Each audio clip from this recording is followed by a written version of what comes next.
तो 2019 में आए कोविड 19 पैंडेमिक ने लोगों को ये बता दिया कि हमें अपने हेल्थ के बारे में कितना ज्यादा सिक्योर रहना चाहिए, कितना अपने हेल्थ के बारे में चिंता करनी चाहिए। साथ ही में जो इंडस्ट्री थी, दुनिया भर की जितनी भी इंडस्ट्री थी, सारी इंडस्ट्रीज को ताला भी लगा दिया। और 2020 में सारे लोग अपने घर में सब लोग कैद थे, लॉकडाउन की वजह से कोई बाहर नहीं जा सकता था और जो इंडस्ट्री चल रही थी उन पर भी ताला लग गया था। काफी सारी इंडस्ट्री वर्क फ्रॉम होम कर रही थी अपने एम्प्लॉयज के साथ, अपने लेबर के साथ। लेकिन कुछ इंडस्ट्री ऐसी होती है जो वर्क फ्रॉम होम नहीं कर सकती। उनके लेबर को, उनके एम्प्लॉयज को कंपनी में आना पड़ता है, वहां पे आना पड़ता है, मैन्युफैक्चर प्रोडक्शन चलाना पड़ता है एम्प्लॉयज को लेकर। तो ऐसे में उनको दिक्कत आ रही थी और उनको अपने प्रोडक्शन को बंद करना पड़ा था। और उसी में से आती इलेक्ट्रॉनिक डिवाइसेस वाली कंपनियां जैसे स्मार्टफोन कंपनीज हो। पिछले साल जब लॉकडाउन लगा था उस वक्त अगर आप फ्लिपकार्ट, अमेजोन जैसे साइट पर जाते थे और वहां पे अगर आप देखते थे, किसी स्मार्टफोन को सर्च करते थे, किसी स्मार्टफोन को परचेस करने की कोशिश करते थे, तो बहुत सारे smartphone, 90% smartphone out of stock लिखे हुए आते थे, अनअवेलेबल, करंटली अनअवेलेबल लिखे हुए आते थे। तो ये क्यों हो रहा था? ये इसलिए हो रहा था कि प्रोडक्शन उस वक्त काफी हद तक हो चुका था, लेकिन इंपोर्ट और एक्सपोर्ट को बंद करने की वजह से स्मार्टफोन इंडिया में नहीं आ पा रहे थे, जिसकी वजह से हमें स्मार्टफोन में शॉर्टेज देखने को मिल रहा था। बाकी भी इलेक्ट्रॉनिक डिवाइसेस में शॉर्टेज देखने को मिल रहा था।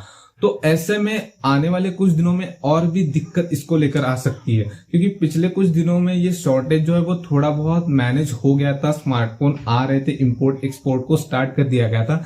लेकिन अभी जो दिक्कत चल रही है वो उससे भी बड़ी दिक्कत है, और वो दिक्कत है चिपसेट को लेकर। तो चिपसेट की शॉर्टेज हमें देखने को मिल रही है। तो ये चिपसेट की शॉर्टेज आखिर है क्या? तो जैसे कि स्मार्टफोन हो, लैपटॉप हो, गेमिंग कंसोल हो, कार्स हो, उसमें चिपसेट इस्तेमाल की जाती है। आपको पता है उस चिपसेट पे बेस होता है स्मार्टफोन, उसकी ताकत, उसका परफॉर्मेंस एक चिपसेट पे बेस होता है। तो पैंडेमिक और लॉकडाउन की वजह से चिपसेट का जो प्रोडक्शन है वो कम हो चुका है, मैन्युफैक्चरिंग कम हो चुकी है और चिपसेट का शॉर्टेज देखने को मिल रहा है। और कंपनीज हर साल नए नए स्मार्टफोन को लॉन्च करती जा रही है, जिसकी वजह से शॉर्टेज और भी ज्यादा बढ़ रहा है और आने वाले कुछ दिनों में और भी बढ़ सकता है। और कुछ टेक एनालिस्ट का ये भी कहना है कि 2022 के फर्स्ट हाफ तक हमें ये शॉर्टेज देखने को मिलेगा। तो ऐसे में आने वाले कुछ दिनों में स्मार्टफोन या फिर दूसरे इलेक्ट्रॉनिक डिवाइसेस और भी एक्सपेंसिव हो सकते हैं। जैसे बीच में टीवी की प्राइस बढ़ गई थी, 5,000 रुपए तक टीवीज एक्सपेंसिव हो गए थे।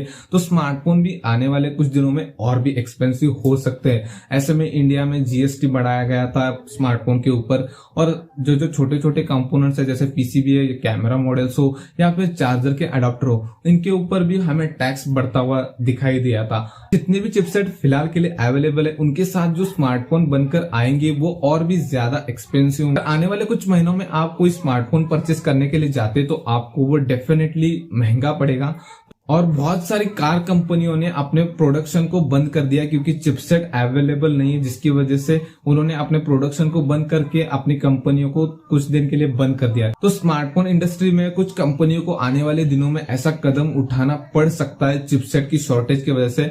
लेकिन कंपनियां जो इसके ऊपर कुछ ना कुछ सोल्यूशन जरूर निकालेगी। जैसे मीडियाटेक की जो कंपनी, उन्होंने 4nm टेक्नोलॉजी पे काम स्टार्ट कर दिया है और वो 4nm टेक्नोलॉजी वाले चिपसेट को बहुत ही जल्दी मार्केट में लाने वाली है। और चिपसेट का जो शॉर्टेज चल रहा है उसी पीरियड में ये सब काम वो कर रही है। तो ऐसे में कंपनी कोई ना कोई सोल्यूशन जरूर ढूंढ लेगी इसके ऊपर, और हम आशा करेंगे कि इसके ऊपर बहुत जल्दी सोल्यूशन निकल कर आए और ये जो प्रॉब्लम 2022 तक चलने वाली है, ऐसा कहना है कुछ टेक एनालिस्ट का, वो बहुत ही जल्दी सॉर्ट आउट हो जाए और हमें चिपसेट की जो अवेलेबिलिटी है वो बढ़ती हुई नजर आए। तो इसके ऊपर आपका क्या कहना है, आप हमें कमेंट में जरूर बता सकते हैं। और ऐसे अमेजिंग वीडियो के लिए चैनल को सब्सक्राइब जरूर कीजिए। मैं मिलूंगा एक नेक्स्ट वीडियो में।